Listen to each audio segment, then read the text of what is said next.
Hi everybody! Just want to be sure you register for inspiration.cafe and take a short survey at the end of this video. Residents of LA County will receive this goodie bag complete with masks and tea from our culturally specific shows. A resource guide is also available in 5 different languages: Chinese, Khmer, Korean, Tagalog, and Vietnamese.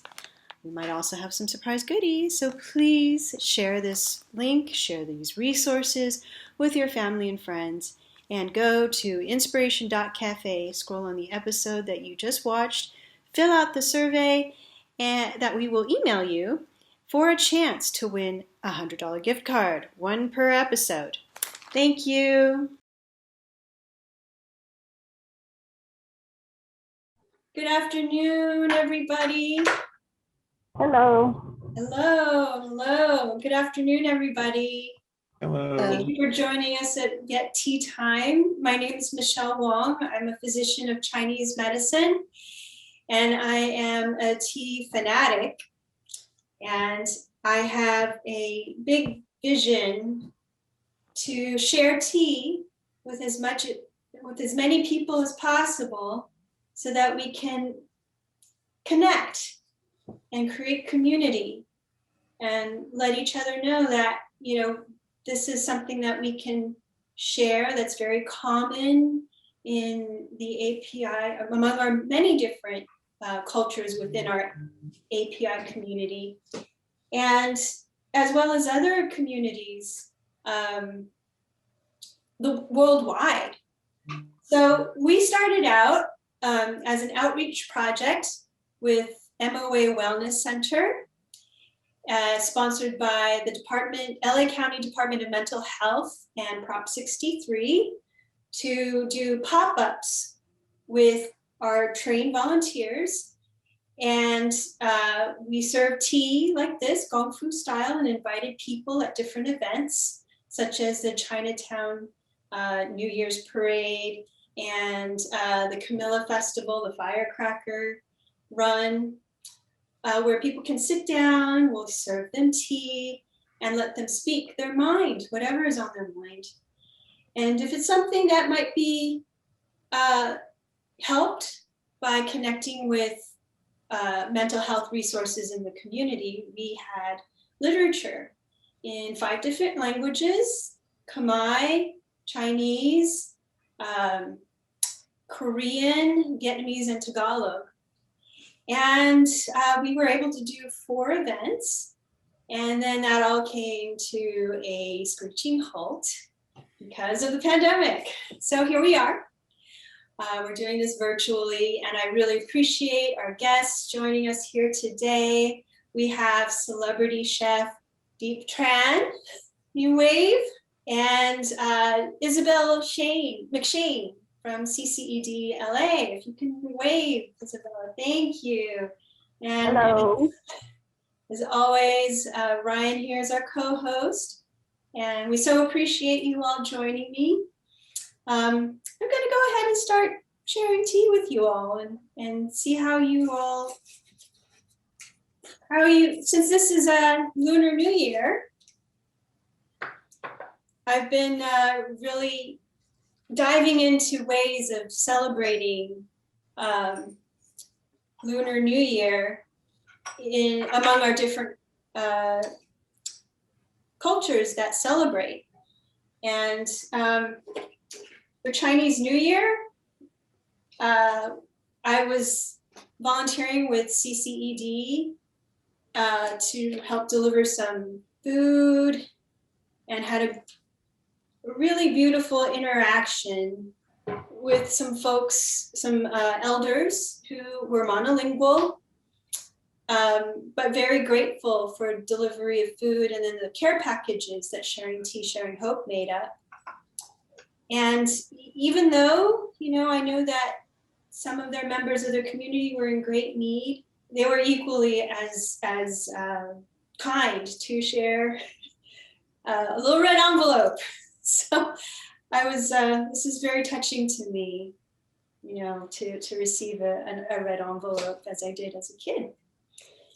Anybody else Diep or Isabella, would you like to share something that happened for you this Lunar New Year? I was also there in the beginning for that Lunar New Year drop off, so that was a nice way to kind of like start things off.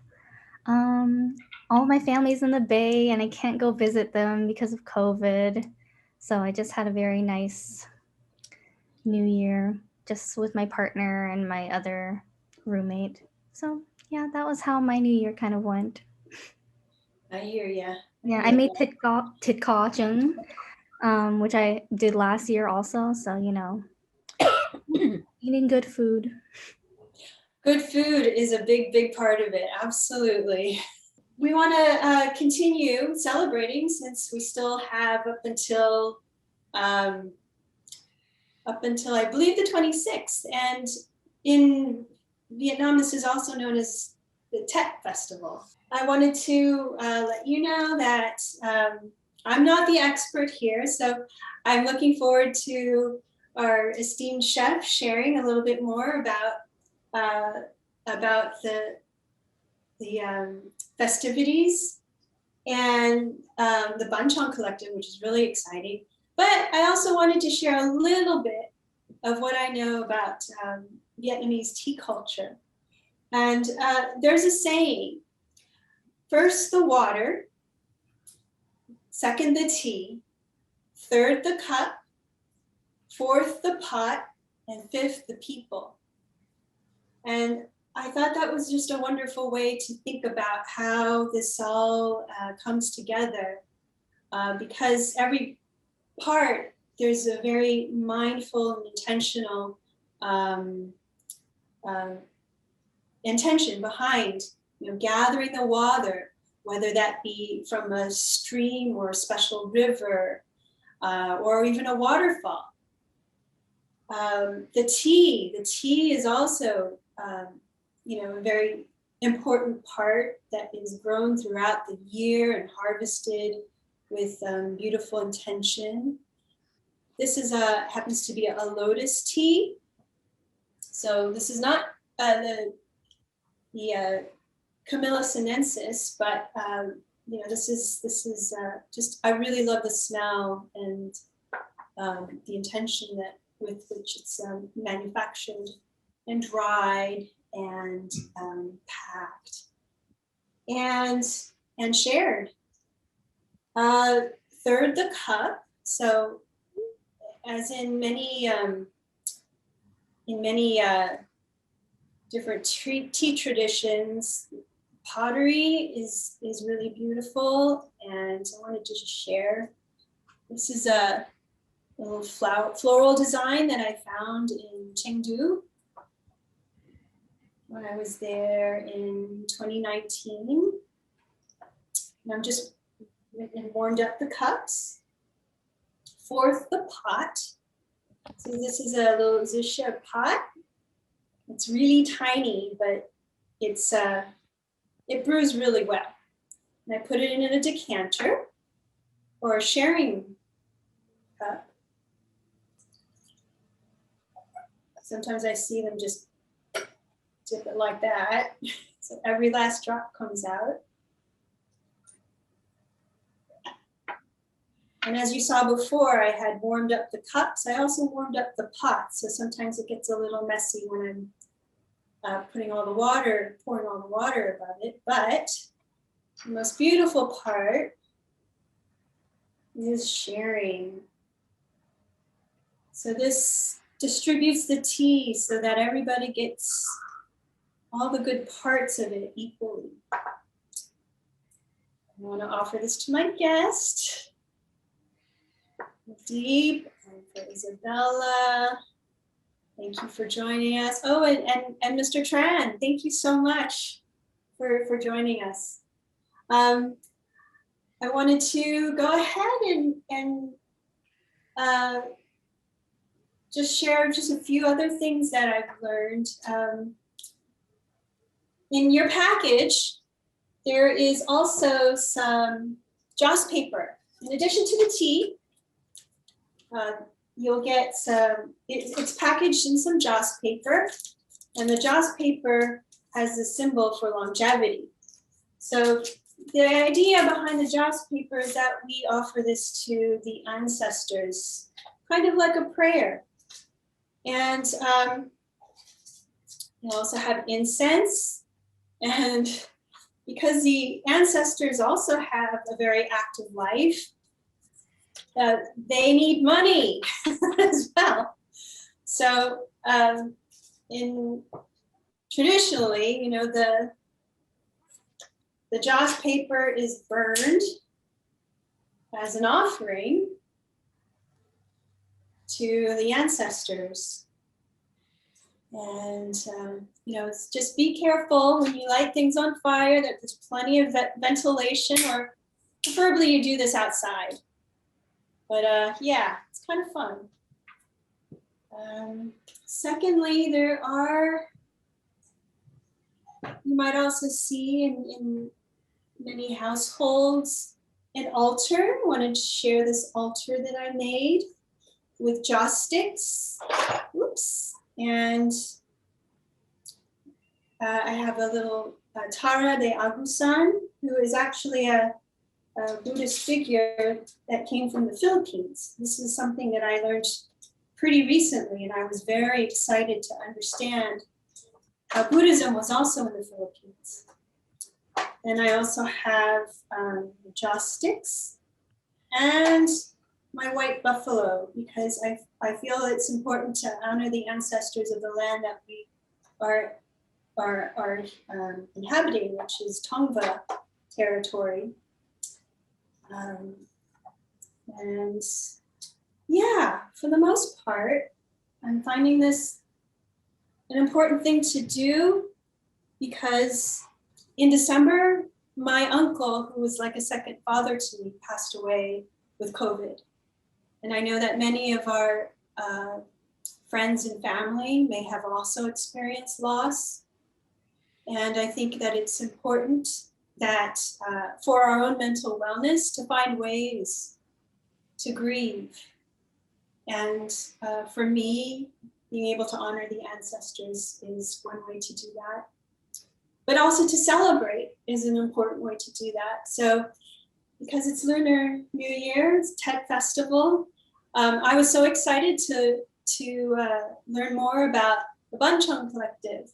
And I want to invite Diep to speak more about it. Diep? Thanks for inviting me. It's an honor. You know, Buncheong is, if you're Vietnamese, you know what it is, especially if you're northern. But you know, Buncheong is a northern tradition, and it's the same ingredients are used to make bánh tét, which is the southern tradition. But it's basically the same thing. It's in the north, you wrap it with lazom, or sometimes here in the U.S., it's hard to find that. It's like an arrowroot leaf, so it's made with banana leaves. But bánh tét in the south is always made with banana leaves. But you know, it's along the same tradition.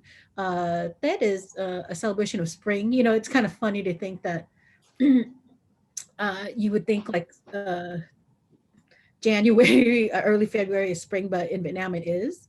You know, so it's like the arrival of spring, that you had made it through the winter, that you know the crops have been harvested, and that's why you always get like the you know the a new crop rice. That's where like you know like if you have like old aunties, you know, they'll be like buying new crop for the rest of the year because they're very lucky. So anyway, so it's just like Benching is definitely a celebration of rice. And it's just it marks like you know our agrarian roots. But yeah, so I host an event every year called the Benching Collective, and you know it started out with just a bunch of friends, and then now it's morphed into uh 3 weeks ago, we taught 500 people how to make bunchung. So that was pretty epic. Last year, I think we taught over 400, but we like toured it for like we did like a 4-city tour, and then we taught folks there. But this year, because of COVID, and we really wanted people to encourage people to like stay home, you know. But that is like so important to folks. The social aspect is very important, you know. So we wanted folks to have that sense of connectedness, but without like endangering themselves or a member of their family. So we thought like let's make it festive but online, and it turned out a lot of people, it really resonated with a bunch of people. They just like you, Isabella, they couldn't visit their family. So what we ended up doing is we ended up having like folks who family members take the class, and then they were part of the same breakout room, so they got to hang out in a way, hang out with them. But like one person, he surprised his mother with the Zoom ticket, so it was brought to her, and it was just really sweet. Like there's it was yeah, it was just really nice.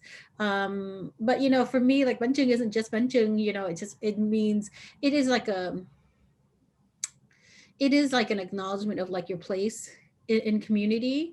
And my purpose for having my bunching event is to make it an inclusive bunching event, meaning an inclusive TED event. Is as I'm part of the queer API community or LGBTQIA community, and it's not it's that is kind of like it's complicated for some folks. It could be because you're queer, could be for a bunch of different reasons why you would just, when you go home, you just have to mute yourself to get along and not have a fight with people.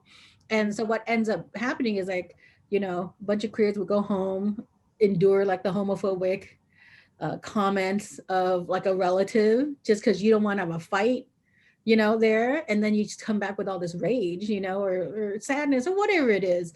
And so I'm like, why subject yourself to that? So it was just really a space for people who just like kind of really don't want to go through that, but still want to participate in it. That's kind of how it came about. And it's definitely led by queers, but it's like inclusive for everybody. So there's like, we have quite a mixed group. And so it's for straight folks, it's more like what, they're coming to also say like, I also don't want to like exclude queers from this holiday. And we just had an amazing time. Like we I asked certain folks that I know to be like a leader in the breakout rooms. So we had like 200 each. Like on Saturday, our classes were like over 200. So I obviously can't teach that in a meaningful way because I don't want it to be a didactic lecture. So I would do like a demonstration, and then would break everybody out into groups so they can have talks and they can chat and things like that. And so we chose these teachers, and my instruction for the teachers is like just to relax, number one, and also to like not channel like a mean teacher, like be a gentle teacher, because sometimes a bunch of when I've done this enough times where I realize benching it isn't just benching. Like sometimes if you're a Vietnamese American person, like if your first time doing bunching, if you feel like if you've messed it up, are you Vietnamese enough? So people, I'm like, look, just fold a banana leaf, and they'll be like, I don't know. I'm like, fold a banana leaf, like, just fold it in half, So it just made me realize like they really do need like this is, you're not going to mess it up. Like I tell people to like let go of perfection, the idea of authenticity, like I don't believe in preserving culture. I don't believe in preserving tradition. I believe in making culture and making tradition, because tradition and culture expands and changes all the time. And anybody who says that it's stuck, then the way we process our animals, the way we grow vegetables doesn't look as the same as 50 years ago, 20 years ago even. So there's nothing about an authenticity. The pork we eat doesn't taste like the pork that your grandma grew up with, so and I feel like for a vibrant society, culture expands, is dynamic. So once you kind of get people to say, you're not trying to preserve anything, you're actually creating culture. You belong to culture and culture belongs to you. Like you don't have to do contortions to fit in, like you make culture too. Just like, the 50 years ago things were more patriarchal, I'm like, I'm not about to preserve that, So it's been really great to kind of like have this space for folks to like, whatever you love about culture, wonderful, embrace it. And what doesn't serve you anymore, if it's harmful to you, then you don't have to keep it on, you know. And so that's kind of like the main, the like, so it is about bunching, but it's about this other stuff that comes into it too. And uh, we just had like an amazing group. Like there was a breakout group that turned out like there were two couples who were like in a mixed couple of like, one was hearing and one was hearing impaired. And so the two couples ended up being in the same breakout room. And so they started to sign with each other. And because of that, one of them, someone emailed me later from that breakout room and said, if you need an ASL translator for next year, you know, Mhm. they'll be willing to do it. So it's been really great just to see how, you know, like when we talk about inclusivity, it doesn't mean just these certain groups of people. It's like, how do we really think about like, are we, you know, are we like hearing impaired, accessible? Are we like sight accessible? You know, those things. Um, and one of the teachers that we had was from Houston, and you all know her, Christine Ha, who is the blind cook. And so she led a breakout room. So it was just really good. Intentionally made it mostly women, you know, because I think like women are, you know, like, you know, for the most part, you know, many cultures women like prepare the food, but they're not acknowledged for that expertise. And then once it becomes a profession, it becomes a male dominated profession, which is like so bunk, you know. So I really, for me, you know, I want to just like encourage folks like this is it doesn't have to be your only expertise, you know, but I just wanted women to lead. And um and you know, I think almost every person who I have asked to be a teacher, their initial reaction is like, oh, I'm not too sure, I'm really not an expert. And then my response would be, you know, let me just tell you, if I asked a straight white man who went to one bunching class if he could teach, he would not hesitate. So it kind of reminded women, like, you know, we shy away from these roles of leadership. Not one, because they don't ask us, and two is, you know, we're so unused to it. So I kind of always get a yes after I say like, well, you know, you want a white guy to do these run these workshops, because they would have no qualms. And that kind of helps folks like rethink about that. And that actually comes from my own experience, because one time um, a journalist approached me and said, oh, we need a pho expert, you know, can you be the pho expert? And I'm like, oh, I don't know, you know, like give me 4 months, I could read up on it and like be a real expert, you know. And then I think they ended up getting like a white guy or something, and I go, god damn, who like went to Vietnam like for 15 days or some shit, you know, like. So then I just realized it's like for something that means so much to us, we can never be an expert, because we like value it too much, you know, in a way like, no, I got to give this respect. I got to make sure I know the history of pho since 1945, you know. And so it was a takeaway of mine years ago. And I always remember that when I ask women to lead. It's like, you know, in like my therapist who passed away, rest in peace, Norm, um, about like maybe 5 years ago, he had this great advice for me. And he said, you know, Deep, don't worry about being an expert. Like, do your best, obviously, but in the doing you become. And that's what men get the privilege all the time to do, is like in the doing, they become the experts, you know, even if they don't know nothing, you know. So that's like something that informs like who gets to lead in the Bungeon Collective. And it's like the word collective is because I just couldn't, you know, I couldn't figure out a word for it, but it's like a collective like comes together once a year and then we like disperse, you know. Um, yeah, I don't really know what else to get into. I don't want to go over time, so. Oh, no, that's perfect. That's a perfect synthesis of this time. And I feel this so strongly. I'm being forced to step up in my leadership as well, because I really wanted to create this experience so other people can come on board and just play the parts and be their own leaders in small groups. But I had to dig down deep and say, oh my gosh, I got to do this. And Ryan can attest, every time I do this, I'm scared. I don't know what I'm doing. I'm not an expert in Vietnamese tea culture. I'm not an expert in Korean tea culture, but I do my best to share, and I ask experts who are willing to help and share and find the commonalities. And I think it's exactly that. In the doing, we become. And so this is what I so appreciate about what you do, not only professionally, but also for your own development. I mean, how hard was it to go virtual as compared to? It was, we didn't sleep for like a month, Yeah.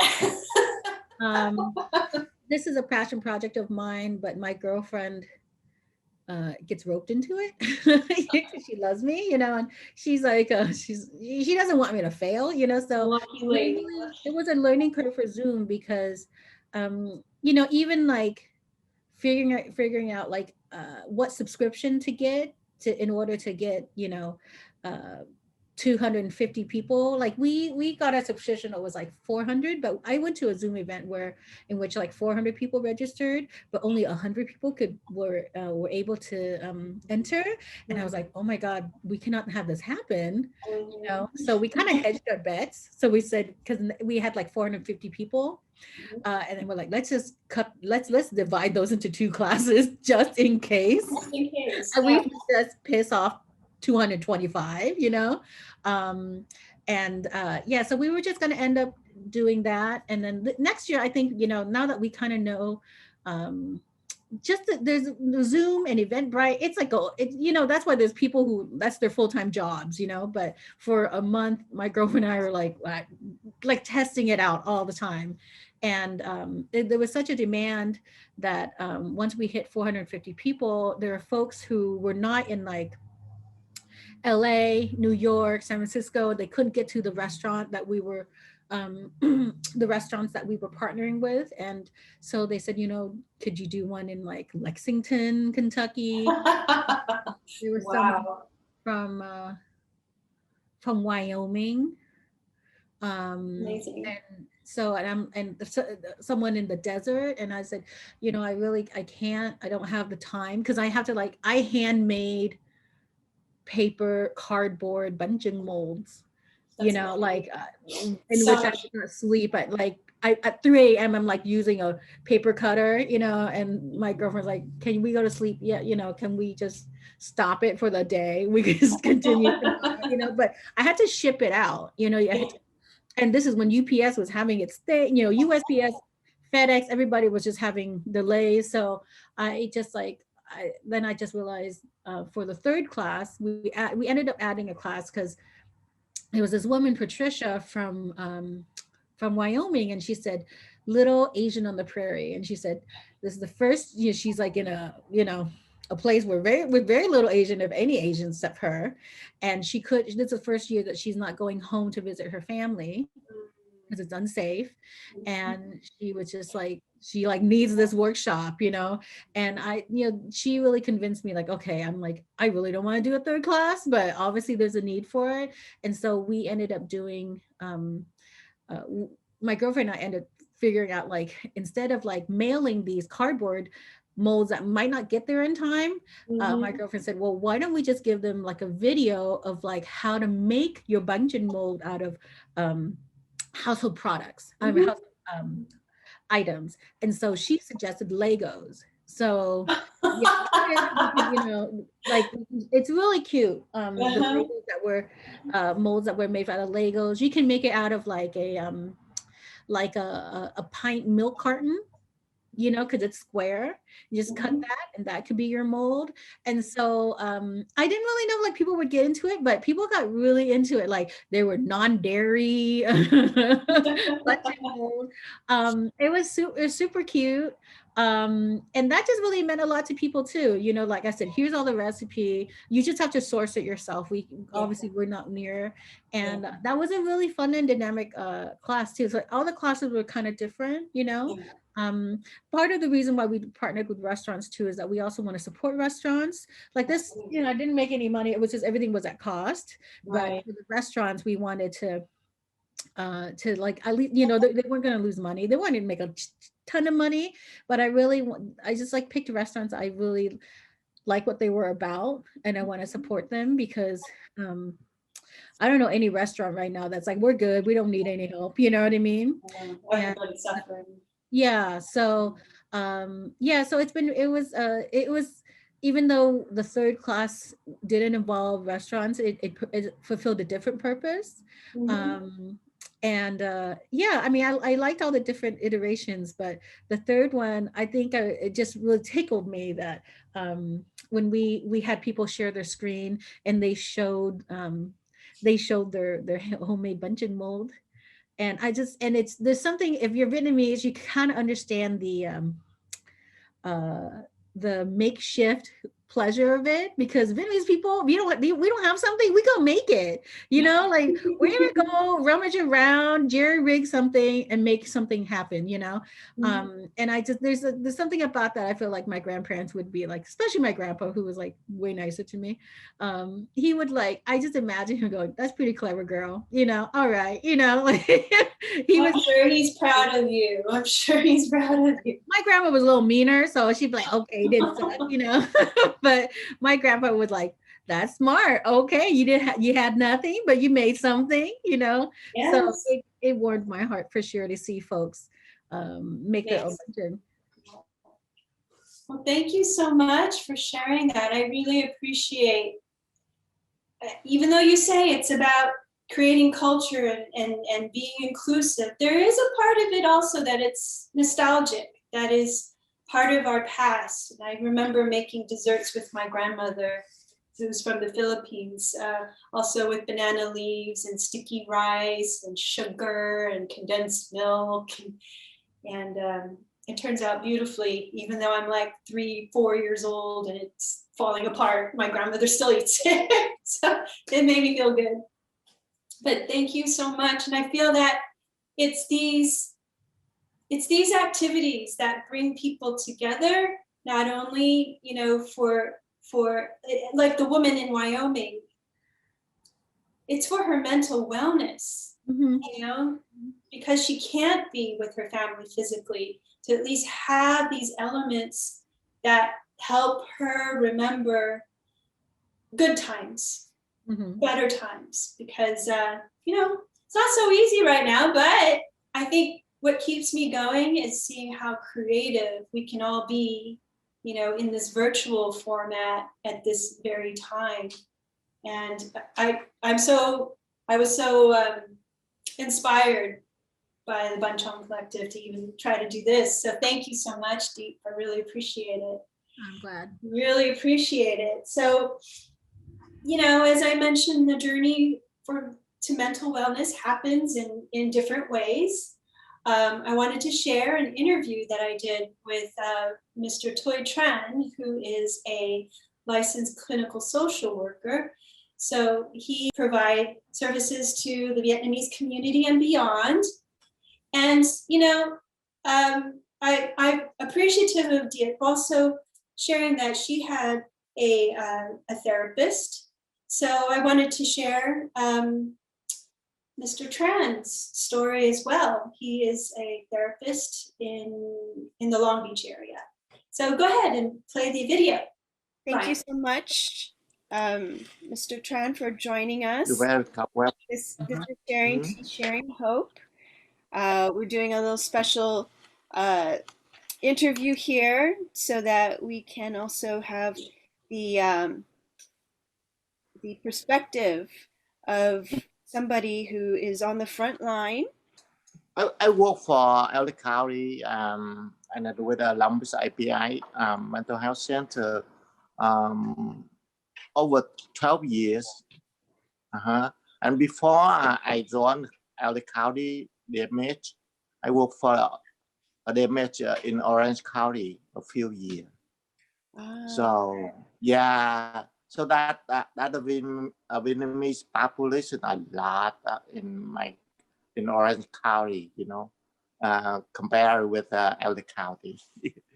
mm, So my job is I'm a licensed clinical social worker, and then I work for uh, FSP program too.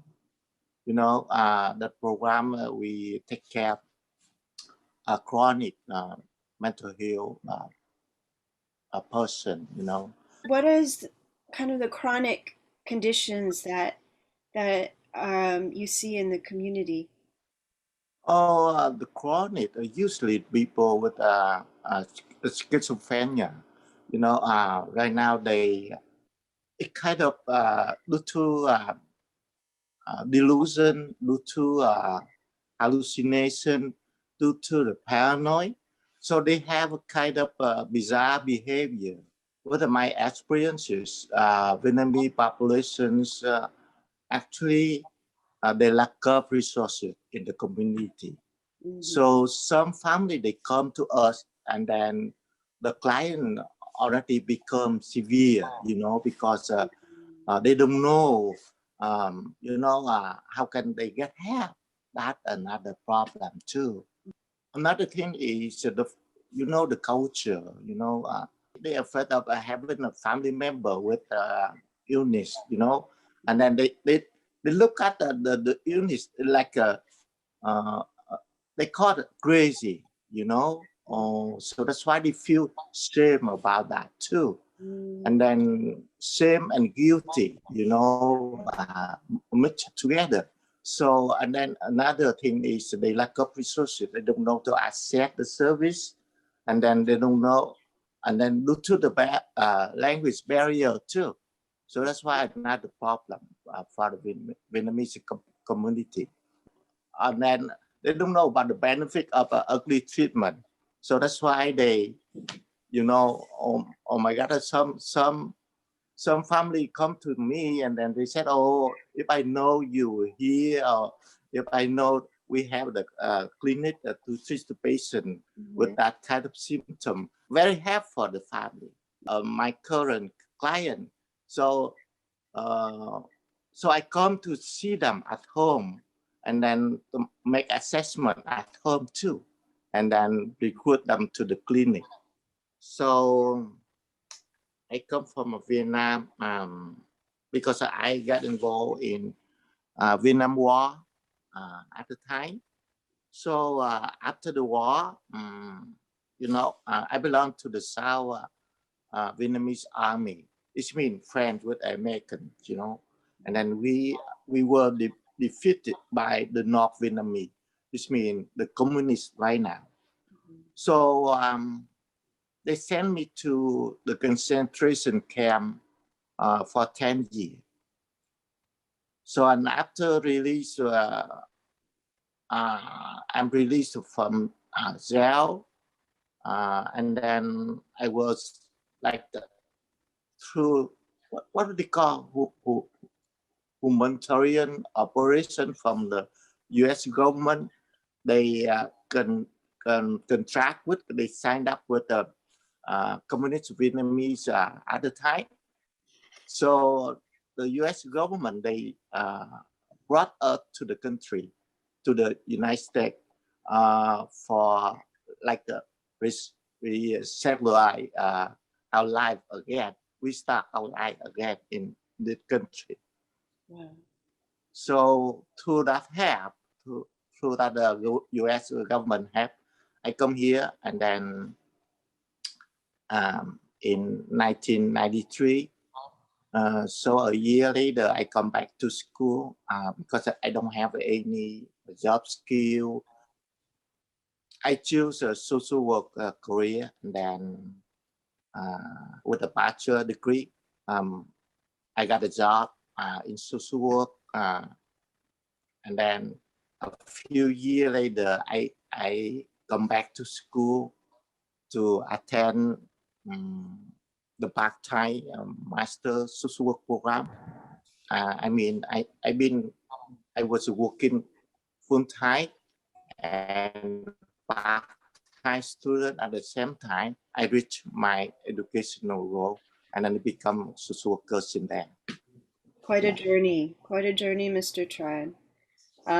I guess it settles in me just so much more respect and understanding that surviving with very, very difficult circumstances is something that That's many of true. our older generation, our parents, our grandparents have gone through, and that I admire so much.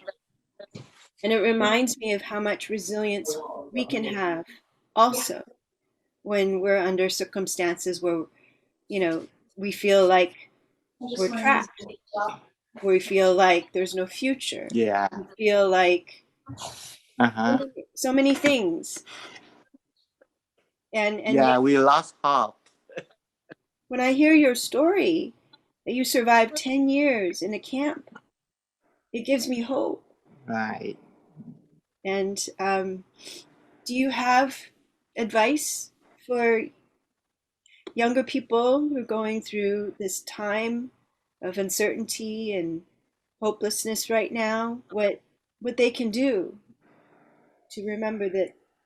Sometimes during my therapy session with a young person or with an older person too, I share with them my experience, my story.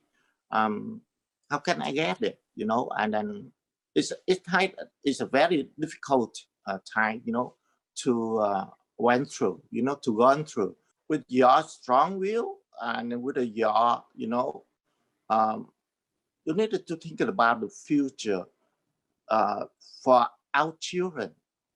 So that kind of a motivation, um, I got motivated in doing that because I'm thinking about my children. At least I build up an example for them, and then let them know that education is very important for their life. They can do everything. They can make it, energy with their strong will, their motivation become true. How people can reach you either through email or through a county cell phone or county phone number that would help them get information in Vietnamese. Thưa quý ông bà, tên tôi là Thuy Tran, tôi là social worker ở bệnh xá Long Beach, API thành phố Long Beach. Địa chỉ là 4510 East Pacific Coast Highway, ở tầng lầu thứ 6, 6th floor, thành phố Long Beach.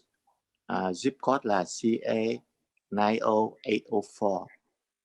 My số phone của tôi là Việt là 562 346 1109, và my cell phone, số phone làm việc, số cell của tôi là 213 305 3476.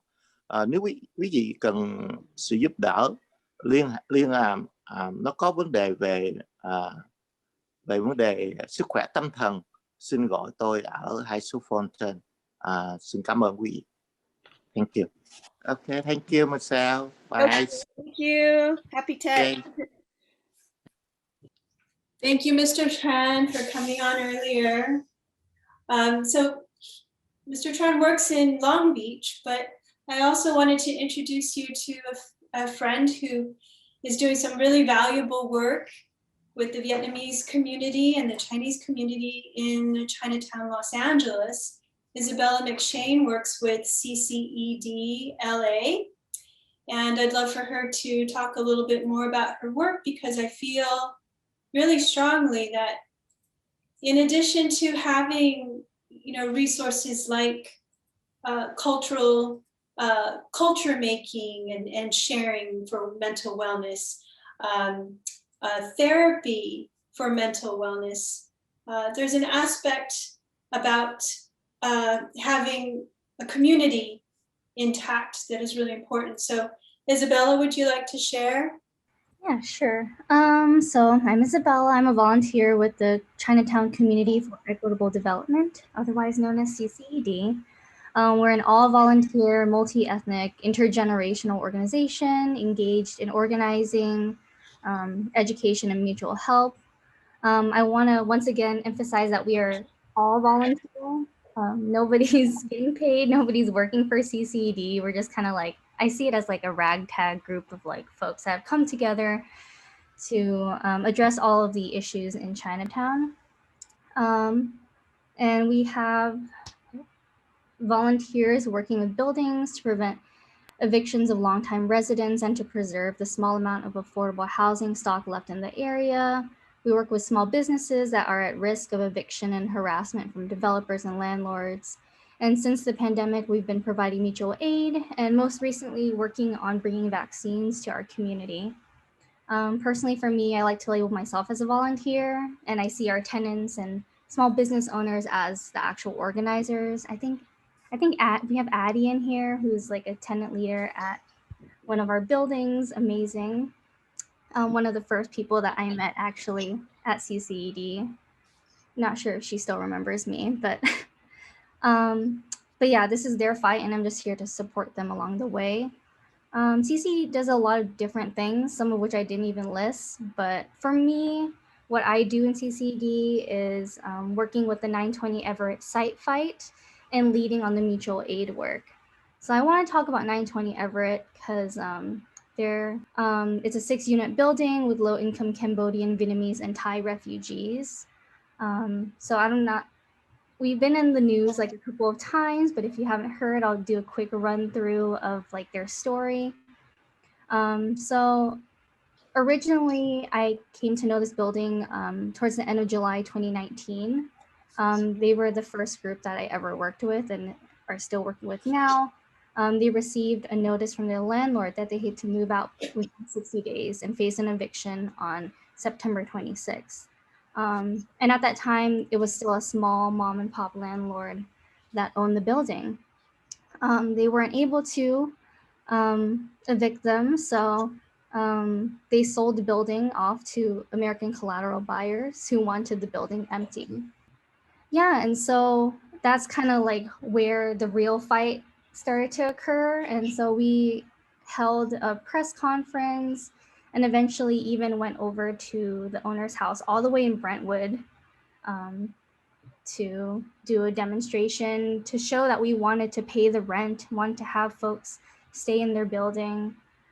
And after that, they did rescind their eviction notice and they accepted the rent. And it was a very short-lived celebration, unfortunately, because it was eventually sold off to VF Developments on January 2020.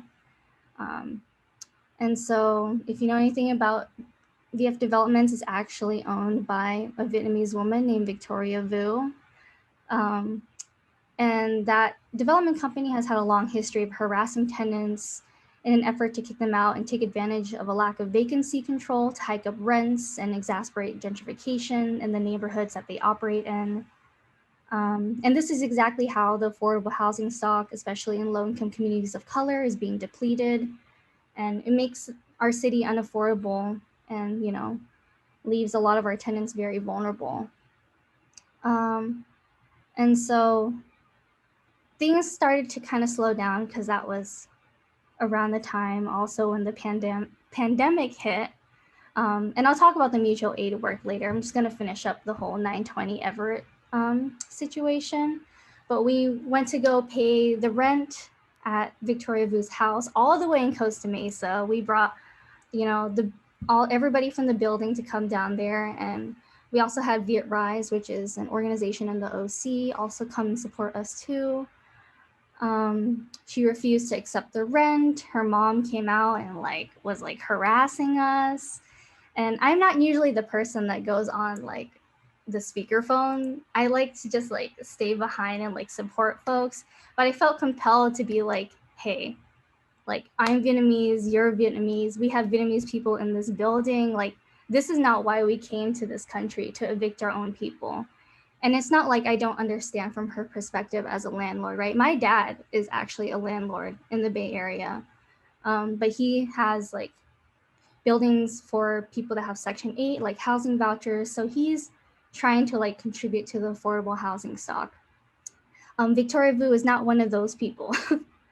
And immediately after that protest, the next day, she went and graffitied the entire building, 920 Everett building, which I was like so shocked when it happened. And, you know, the tenants were also very like frightened.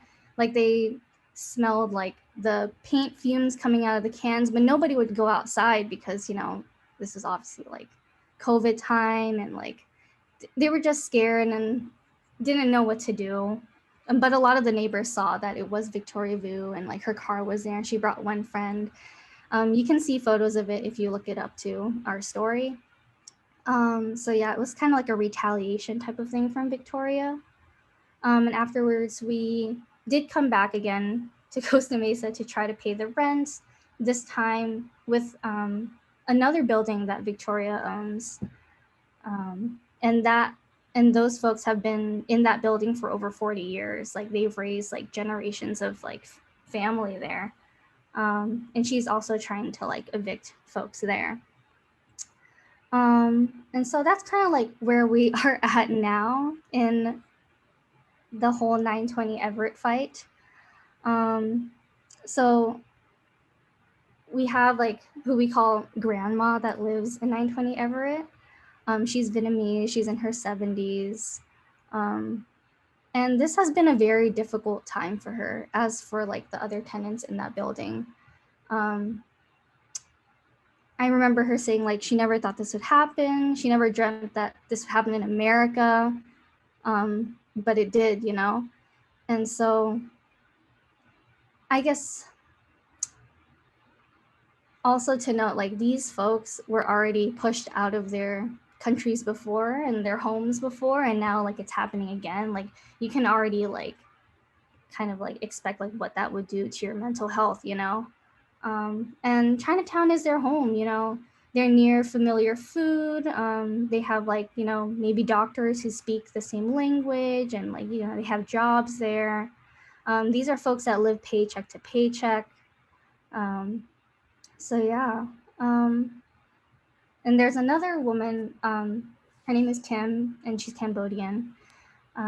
She talks about like how she lost a lot of weight during this entire fight, and she just kind of keeps to herself now, and her friends have like really noticed that, and she's starting to like isolate herself and things like that. And you know, she like lost her job during COVID, so there's like a lot of stuff going on with this like specific building. But you know, we're here to support them and support each other. And that's kind of like where the mutual aid stuff kicked into. I think it's a great way to kind of uplift people's spirits and keep them like strong enough to like continue their fights, right? And to stay in their homes and stay in their community. Yeah, I don't usually get to have time to sit down and process like everything that has happened with certain site fights. So to prepare for this talk, I was like looking through everything. I was like, damn, like 920 Everett really did a lot of work, and they're just like so strong, and to be able to like keep continuing to fight. So like right before this, I texted one of the tenants and I'm like, thank you for like all the work you've done. Like you're amazing, you know? So yeah, I think when we support our tenants, a lot of it is like through like calls and texts as of right now. And just to make sure like everything's good, like, are you good with your finances? Are you good on groceries? Are you good on meals? CCD has had a lot of time to build these types of like networks and connections with folks. And so in March, when we started our mutual aid work, is a very stressful time. You know, there was a lot of just the supply chain was cut off, so we couldn't get hand sanitizer and all those things. But eventually figured it out, and we're still doing it. And since July 14th, after the hot meals stopped being served to our seniors and our elders, I took it over for like a month. So it was just me and my friend Oscar making 119 meals twice a week in my tiny ass kitchen, like smaller than this room. Like I'm talking about a little kitchen. Wow. Um, and it was getting very stressful for me and for my friend. We didn't have like a big fridge, and he's a manager at Laboratory, which is a boba shop in San Gabriel Valley. So we would like store our marinated meats in their huge ass like fridges, just to kind of like keep it going. And luckily now we have a lot of home cooks and people who donate hot meals to us. So that has really lifted a lot of burden for me and my friends. But we also provide groceries and cash assistance for those who need it. Yeah, so that's I was talking for a very long time. Oh no, you all do so much, and this is what's so impressive, especially being volunteers, is that this is from your heart. It's not, and it's important work. I really more important, I think having a home and a roof over your head and a community, it's one of the most stressful things in the world to lose it. And when somebody becomes homeless, there's so many aspects to that not only harms our mental wellness, it's obviously an issue for the entire community. So the more that we can do to prevent that by keeping people in their homes and supporting each other through programs like yours, programs to provide meals. I don't know why that ended. I'm sad that ended in July, because my parents are still getting support in San Diego. But thank you for the work you do. And I think, I think what brought me to more attention was the fact that you are also doing these little coupon books. So if you go to CCED, people can support by buying a coupon book. So it's $25, and then you get discounts for patronizing the different small businesses that are struggling right now in Chinatown. And there are Vietnamese businesses, there are Chinese businesses, there are Cambodian businesses there too. So please, folks, check that out. And again, supporting community is another way to feel good about, and preserve mental wellness. This is, again, all about mental wellness, and especially at this time when it's Lunar New Year. So there's lots of goodies to be had right now. So thank you, Isabella, once again. And, I just wanted to take this time because I'm reflecting too. The Year of the Rat was certainly very eventful. And what I read about it is that it's the very first animal in the Chinese zodiac. But in the story, the rat actually hitches a ride on the ox as it's moving towards the finish line, and the rat takes a look back. It looks back at the past, and I feel like this is like a sacred time right now where we're looking at the past and recreating ourselves, but we need to keep moving forward. The ox steadily moves forward. And, it just reminds me how we can do that collectively. And one of the things that also really inspired me in these last few months is discovering the musical artist Tao and the Get Down. And she wrote a song. You can share it with us, Ryan. Love to take this time for people to turn on their filters, get a little creative.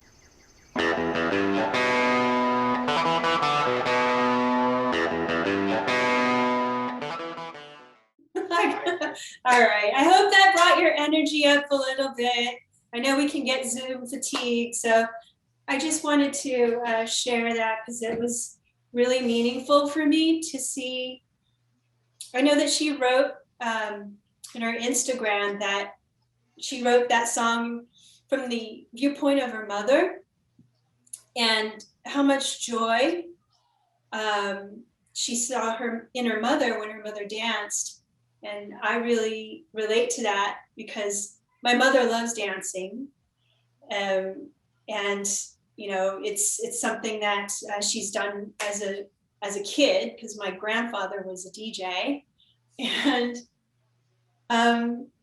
even during the pandemic, she would sneak off and hang out in her friend's garage, and they would do line dancing 6 feet away. She tells me, but you know, I just find it really important to find joy right now in small ways, whatever, however you can. So I hope this segment, this episode, brought you some joy and some perspective on how we find and support mental wellness at this time. So I want to thank you all and let you know that next week we're going to have one more episode, kind of a bonus episode with the Khmer community.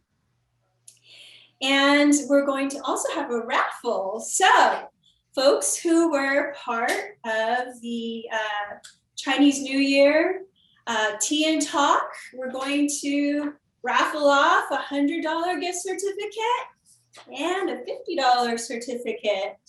So Ryan, can you put on that amazing number here, and we'll look at who has turned in a post survey. So again, I encourage folks to watch the videos and answer a post survey. I'll read 7. The winner. 7. Okay. Number 7 will win $100, and I will find out who that is. No worries. Next person. What does our number generator say? 4. 4. Lucky number 4. Well, congratulations, number 4. You'll get a $50 gift certificate. So, folks, thank you so very much. I really appreciate people coming on and sharing their experiences at this time. So much creativity in this community. And, you know, it's like how Diep just described, you know, just super resourceful and you know, making molds out of Legos. That's really fun. Great. So once again, please share this with your friends and family. Share the hashtag sharing tea, sharing hope, or tag us on inspiration.cafela.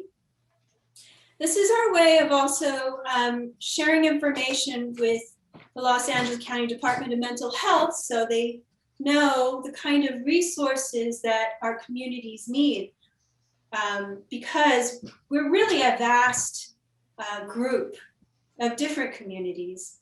And the more that we lead and speak out and share, the more that we can gather resources so that we can help each other. It's about mutual aid. So thank you again, everybody. Have a wonderful rest of your Tet celebration, okay? All right, bye-bye now.